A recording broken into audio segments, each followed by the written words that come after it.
have inside here? What do you see? Hammer. Okay, what about that?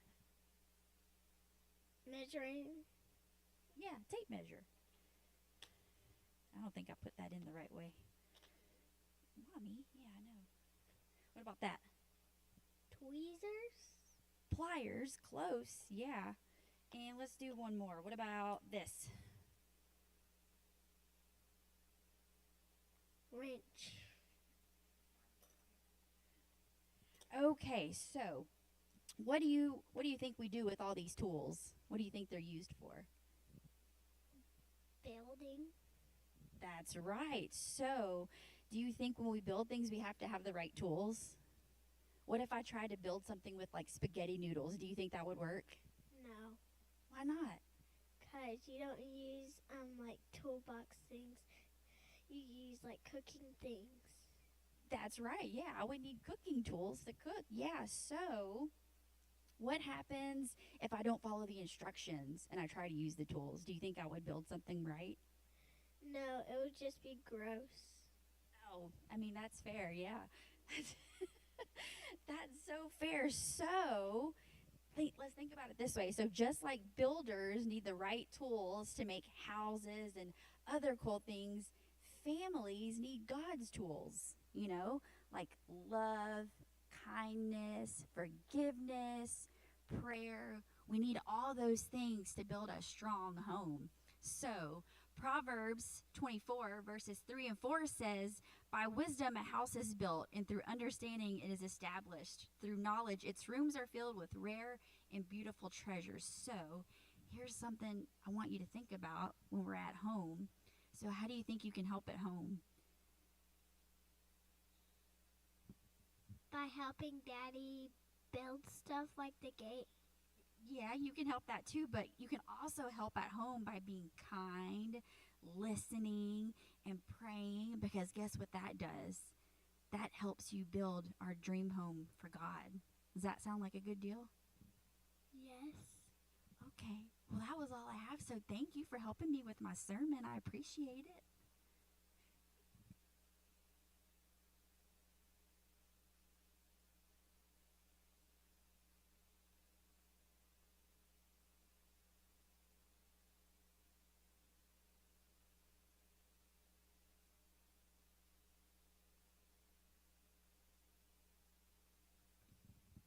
Thank you.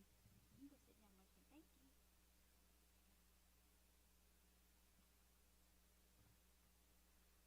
Okay, so in case y'all haven't guessed it, I'm probably going to have to hold this thing. Here we go. So, in case y'all haven't guessed it, the title of the sermon is called The Dream Home. So, I'm going to start with two scriptures, although I'm going to add in a bunch of scripture as I go. I'm going to be in Ephesians chapter 5, verses 25 to 33, and in Genesis 2:24, but Ephesians 5:25 says, husbands, love your wives just as Christ loved the church and gave himself up for her, and to make her holy, cleansing her by washing her with water through the word, and to present her to himself as a radiant church without stain or wrinkle or any other blemish, but holy and blameless. In the same way, husbands ought to love their wives as their own bodies. He who loves his wife loves himself. After all, no one ever hated their own body, but they feed and care for their body just as Christ does the church. For we are members of his body. For this reason, a man will leave his father and mother and be united to his wife, and the two will become one flesh. This is a profound mystery, but I am talking about Christ and the church. However, each one of you must also love his wife as he loves himself, and the wife must respect her husband. And then in Genesis 2:24 it says, that is why a man leaves his father and mother and is united to his wife, and they become one flesh. So, going back to the dream home, it's something that all of us, I'm sure, have pictured at one point in time of what that might look like. The picture on the screen now is kind of what we want our dream home to look like. For me, I need that nice wraparound porch that I can put a little swing under and I can sit outside and relax. My husband's going to need all that water so he can fish, and all the land behind it so he can go hunt. But this is something that we've thought about for, when we finish our military careers many years down the road, but that's what we want our dream home to look like. So have any of you ever pictured what your dream home would look like? Maybe where it would be? So today we're going to kind of talk about how we build our dream home, not physically, but in a spiritual way. So when we first start talking about building your dream home, you first got to take a look at the location and the foundation, and that's Christ at the center of it. So how many of y'all are familiar with the popular HGTV show, House Hunters? I know I watch it quite a bit. It always makes me so mad when they don't pick the house that I want them to.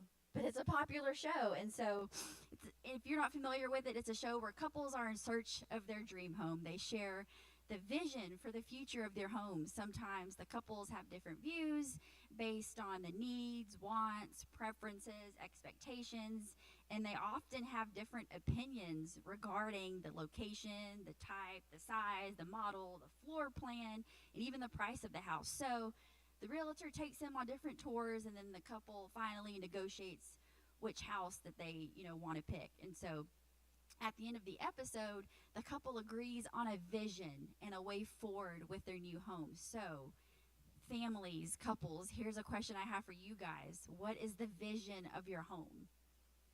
Have you thought about what that might be or what that might look like? So for the Acock family, ours is pretty simple. It's Team Acock. That's just something we carry through whenever we hit hard times. We're Team Acock. So when you think about it in that way, teams often face high points and low points. And sometimes they quarrel, they get frustrated with each other. But what happens at the end of the day? They're still a team. And so that's our family vision. We just say Team Acock. If we get mad, we're just like, Team Acock, we're on the same team, so we keep that in mind. But, we have to ask, why is a vision or a mission statement important for your family? Proverbs 29:18 tells us, where there is no vision, that people perish. So next you have to look at the location. Location, location, location. It's a phrase that's probably used the most in the real estate world, especially when you're shopping around for your house. It's like, well, what's it close to? Where's the closest Costco? Is there a mall down the street? How far is Target? These are all the things we think about when we shop for our dream house. And so if you look at it from a people perspective, yeah, that's all important. But what about if we look at it in terms of a relationship and family building? So you have to ask yourself, what is our spiritual location? Have we examined our own hearts? What are our tendencies when it comes to ourselves? Do we have a self-centered approach? What about with family members? Where's our relationship with them? Are we allowing conflict and blame to be a normal part of our relationships? And again, what about our relationship with God? So how would we describe our relationships with God? How much are we growing spiritually? How are you and your spouse and the rest of your family growing spiritually? So these are questions that we have to consider when we talk about the location of our dream home from a spiritual aspect. Essentially, are we staying grounded and centered around Christ? So what's something else we need to check? The foundation of the home. The location is perfect, but what if the foundation is cracked? Every home needs a foundation that won't crack under pressure. For Christian marriage and families, that foundation is Christ.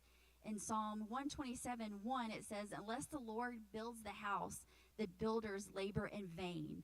Unless the Lord watches over the city, the guards stand watch in vain. So a dream home isn't built on emotions or convenience. It's built on commitment, grace, and prayer. Couples and families who pray together are reminded that their marriage and family isn't just theirs.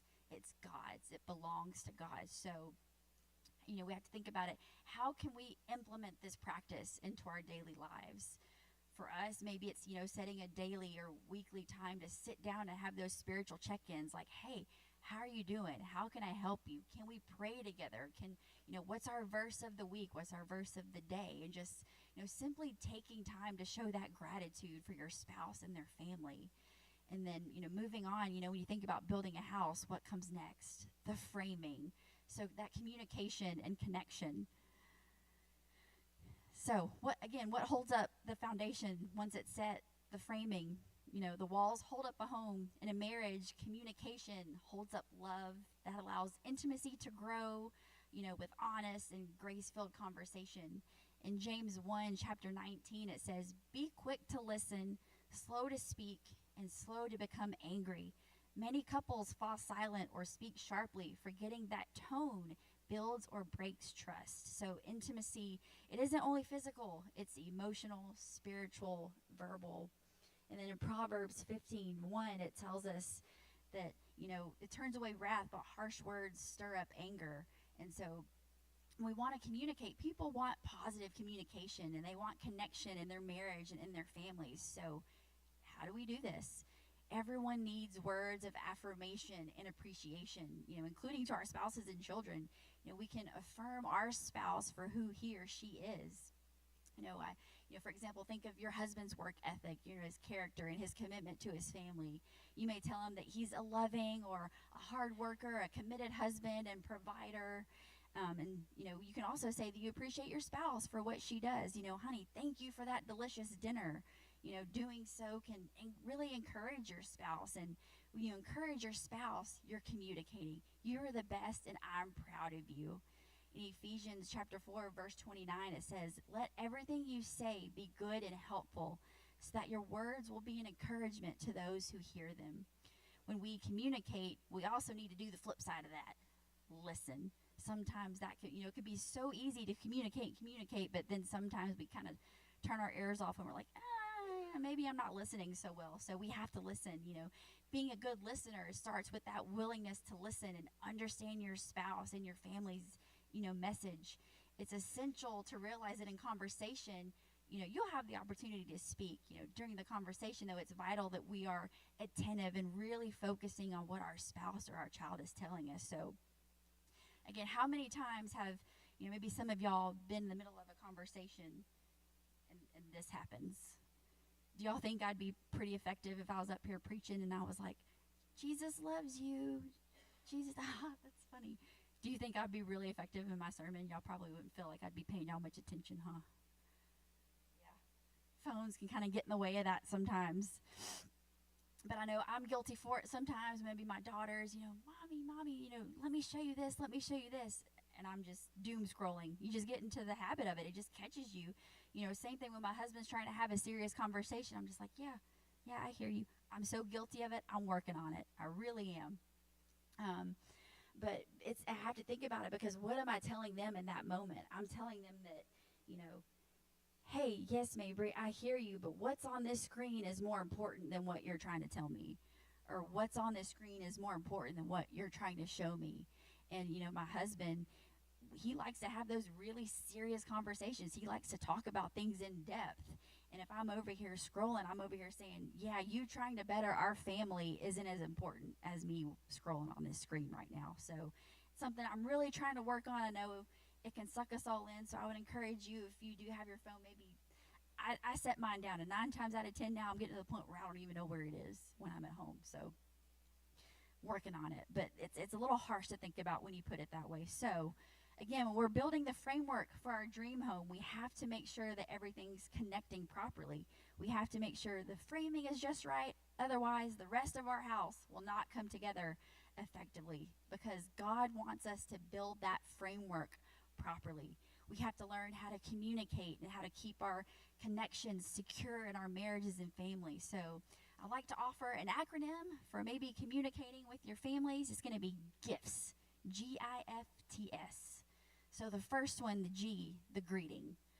A greeting is the most superficial level of communication. So we have to ask ourselves, do we always acknowledge someone when they walk into a room? Do we always address our children when they first wake up? Do we always greet our spouse when they first wake up? So we have to make an effort to give a greeting. The I, information. How was your day? Fine. That's not very much information, is it? I know I do it. It's fine. So not much information was shared there. So does the other person need every little detail about what happened during your day when you asked how their day was?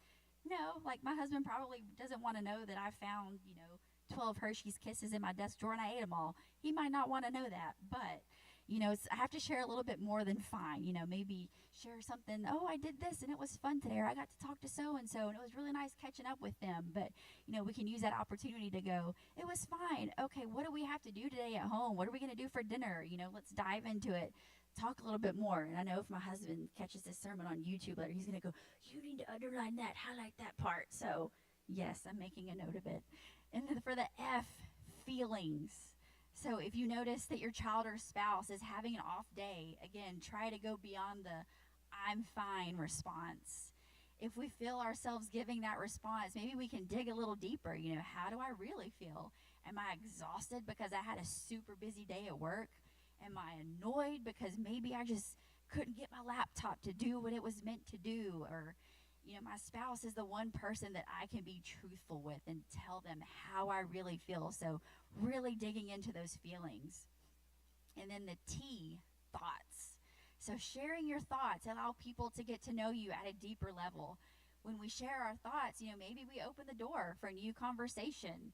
Maybe that conversation is difficult. Healthy communication is going to help us work through that. And then finally, the S, self. Open your heart, take risks, and be vulnerable. Share those I statements that lead to a deeper connection within the home. Because we all know the devil tries to weasel his way into our relationships any way he can, but if we keep the framing firm and secure that connection, not only are we designing a house that God intended, but we're making it even more difficult for the devil to get into. And so, how do we keep our framing healthy? We listen to understand, not to win. We speak blessings and not blame. And we make time for undistracted communication. Again, that last point's for me, putting my phone down when someone's talking to me. And so, what comes after we get the foundation and the framing? Then we can start making it look all pretty. The interior design, so serving each other in love. So the beauty of a home isn't in the paint or the decor, it's how the people inside treat each other. Ephesians 5:25, again, husbands, love your wives as Christ loved the church. And then Galatians 5:13, serve one another humbly in love.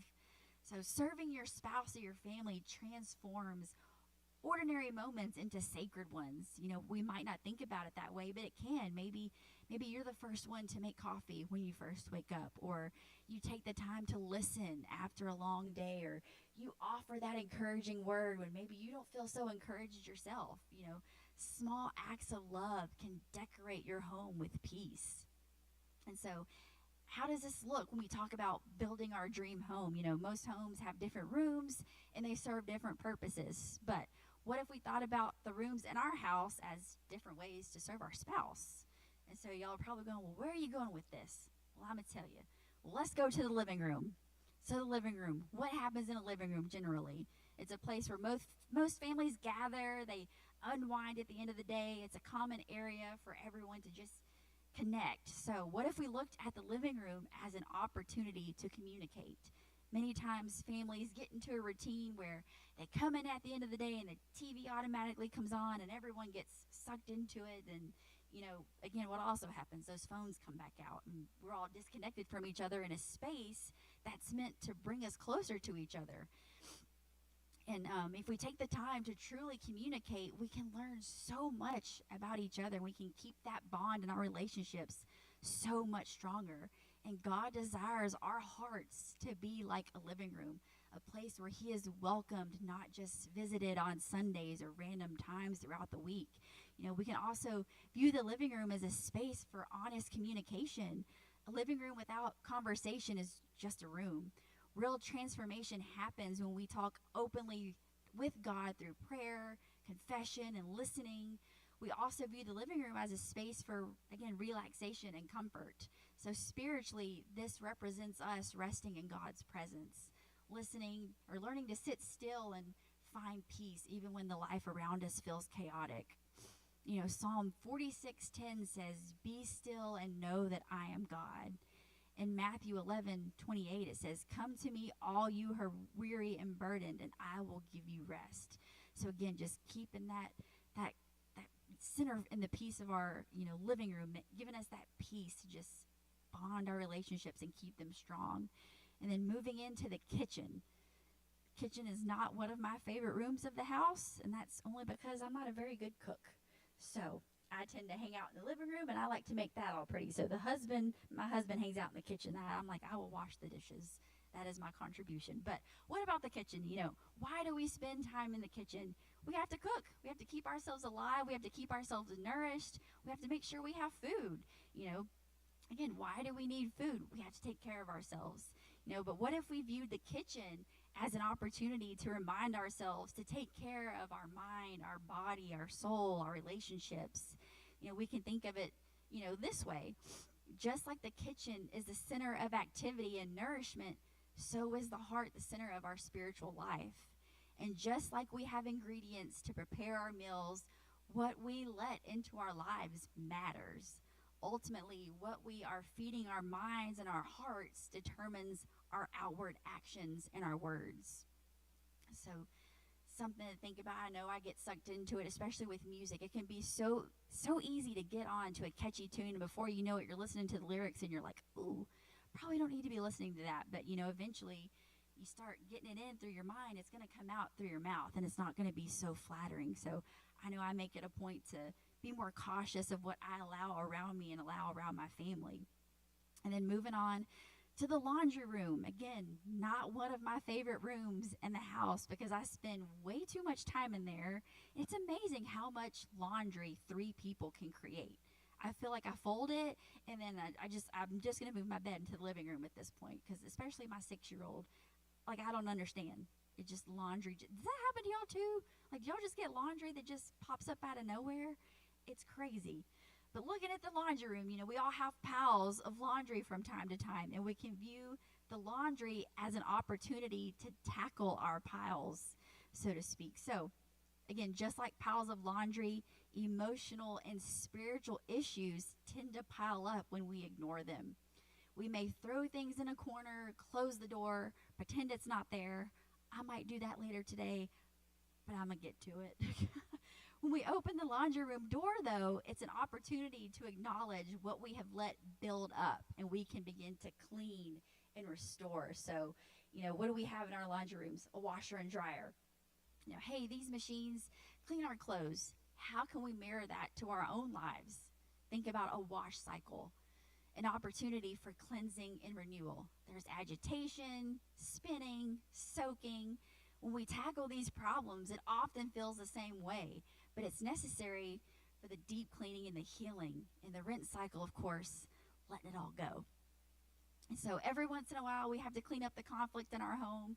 Conflict is always going to be there, but it doesn't always need to be negative. It affords us the opportunity to practice forgiveness and acceptance. And then moving on to a child's room. A child's room, so important. I know I'm probably the only one here with a little kiddo right now, but it's such a huge responsibility. I know especially of those in the crowd that have, adult children. It's such a huge responsibility to be a parent and to raise our next generation. So when children come into the picture, the game changes. It really does. And, we have to ask ourselves, how do we as parents ensure that we're making the room just right in our house for our children or our grandchildren? We get to pass our faith on to our children or grandchildren. Our children, they learn from watching us, not from listening to what we say. I can tell my daughter all day long, don't eat chocolate before dinner, don't eat chocolate before dinner. And if I go and grab a Hershey's before dinner, she's like, Mommy, you said not to eat chocolate before dinner. And it's one of those things, well, do as I say, not as I do type things. And that's, the mentality that we don't want to have, but we have to live out our life the way God intended us. And that's to be a role model for our children. Because, like I said, it's not as the, do as I say, not as I do approach. We have to really be invested in our children's future.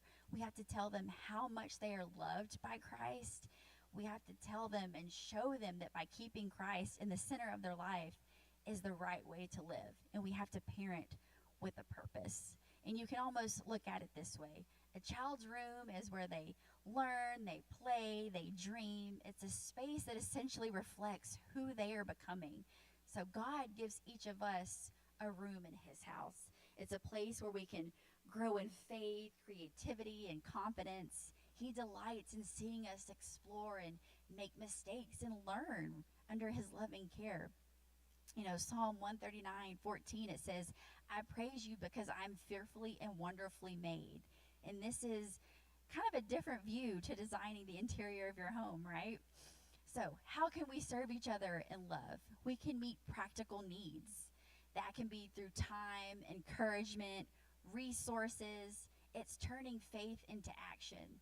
James 2:15-17 says, suppose a brother or sister is without clothes and daily food. If one of you says to them, go in peace, keep warm and well fed, but does nothing about their physical needs, what good is it? In the same way, faith by itself, it is not accompanied, if not accompanied by action, is dead. So, bearing one another's burdens, we all know life can be tough. It happens fast, and it often happens without a warning label. What if my husband has a hard day at work and he comes home absolutely exhausted, but wait, it's his turn to take out the trash because I don't touch the trash. I can serve him by taking out the trash. It's one less thing that he has to worry about. It's showing that compassion and that empathy. Those are ways that we can just really show someone that we care. In Galatians 6:2, it says, carry each other's burdens, and in this way you will fulfill the law of Christ. And finally, serving with the right heart. Colossians 3:23 says, whatever you do, work at it with all your heart, as working for the Lord, not for human masters. So something to think about when we're designing the interior of our spiritual dream home. What atmosphere am I creating in my home? Is it an atmosphere that's peaceful or tense? And how am I going to do my laundry and tackle those different things throughout the room? And then, you have to think, once we have our dream homes all built and they're nice, what else do we have to do? We have to maintain them. So even dream homes need upkeep. Maybe something gets broken, maybe a fence post. You have to change air filters. Siding comes down. All these things that we have to make sure we're taking care of. We have to make sure we're doing that as well with our families and friends. So how do we do that? We have a maintenance plan of forgiveness. Colossians 3:13, bear with one another and forgive one another. Forgive as the Lord forgave you. And so going back to Psalm 127:1, unless the Lord builds the house, the builders labor in vain. Unless the Lord watches over the city, the guards stand watch in vain. Some homeowners have maintenance checklists with what needs to be looked at and when they need to do it, and that's a great tool for making sure that your house stays, well kept and that you're getting things changed when they need to be changed. But, how do we ensure that our homes are running well spiritually? We have to think about, again, going back to that vision statement. Are we living that out? Am I truly being a teammate in Team ACOC? How are we living that out? Are we communicating the way that we should? Are we spending time in the Word? Without forgiveness, and this one makes me chuckle, and I can't believe I wrote it, but I'm going to say it anyway. Without forgiveness, bitterness clogs your spiritual plumbing. It sure does. Grace keeps the love flowing. We can't be having our spiritual toilets getting clogged, y'all. We have to get out that plunger of forgiveness and get to plunging. And so, again, how can we do this when it comes to the maintenance? We make forgiveness a habit and not a reaction. We have to pray, Lord, let me see my spouse as you see them, through the eyes of mercy and through hope. And then finally, we look at curb appeal, reflecting God's love to the world. So a dream home shines its light beyond its walls. A Christ-centered marriage becomes a living testimony of God's faithfulness. Matthew 5:16 says, let your light shine before others. When your marriage and family reflects patience, joy, and teamwork, it becomes an invitation for others to know Christ. I know quite frequently we walk throughout our neighborhood and there are always so many nice houses with all these nice plants, and I'm always, my eye is so naturally drawn to them because I'm like, oh, they really took the time to make the outside of their house look nice and it's aesthetically pleasing. I enjoy looking at nice landscape. It's always, I wonder what kind of plant that is. I'm going to get one for my house, but we look at it and we think those thoughts, but what if we mirrored that to our life with Christ? What if we had people just dying to know what it was about us that made us so different? How amazing would it be for us to tell them, it's God. God did it. God's doing it. He's the one that's, making me shine like this. I'm always praying for my presence to be a light to others. I'm praying that, I can always bring that little bit of encouragement to someone that may need it, because my mom's a pastor as well. And there were times when I was younger, we would be out somewhere and people were always just so naturally drawn to her. And I could never figure out why until I got older and went through seminary and became a pastor myself. And I was like, oh, wow, that's why. Because even now, like, I have people that just walk up to me and I'm just like, yes, I will pray with you. Yeah, let's do it. It really excites me. And, we just have to think about it. We can mirror ourselves like that to others. And we can be that light, like a moth to a flame. We can be that light for others. And so I want my family to mirror Christ the same way. I want people to be drawn to his light through us. And so a little bit of a challenge that I have for my family, I'm going to ask God to stay at the center of our family as a ministry. That we would be able to model hope, laughter, and love, and that we would just be able to keep it enduring. And I know I'm running out of time, so I'm going to invite the worship team up as we prepare to close. But, we think about all these things that go into building your dream home, and you never think about how many different things it takes, the interior, the things you do inside the rooms, the framing, the foundation, all that stuff is important. So just like our earthly homes are not built in a day, our spiritual dream home is not built in a day either. It's built every day by two people or families choosing Jesus and choosing each other. Our dream home takes work, but what if we choose to put in the work and keep Christ at the center? We will have our dream home and we can enjoy it just as God intended us to. So there may be instances where one room maybe needs more attention than the other, and that's okay because we know Christ is with us. He's at the center of our lives, and we cannot fail. So we can build our dream home one step at a time. So let us pray. Lord, thank you for all the people that have come here today, and Lord, I pray that you would just allow us to work on our dream homes the way you intended us to.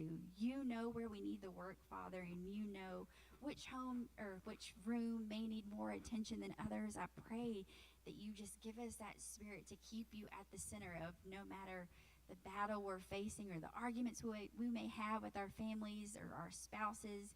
Again, we just thank you that you're at the center of everything. We pray that you're helping us build that firm foundation for our lives, Lord. And again, we're just praying that you're at the center of it all and you're guiding us to the next step.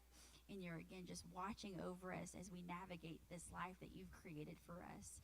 I thank you for everyone here today, Lord. For those that aren't here, I pray that you walk with them on each step of their journey while building their dream home. And I pray that it's a home that's filled with love and laughter and peace and joy. And I pray, again, that you just help us keep our foundation strong.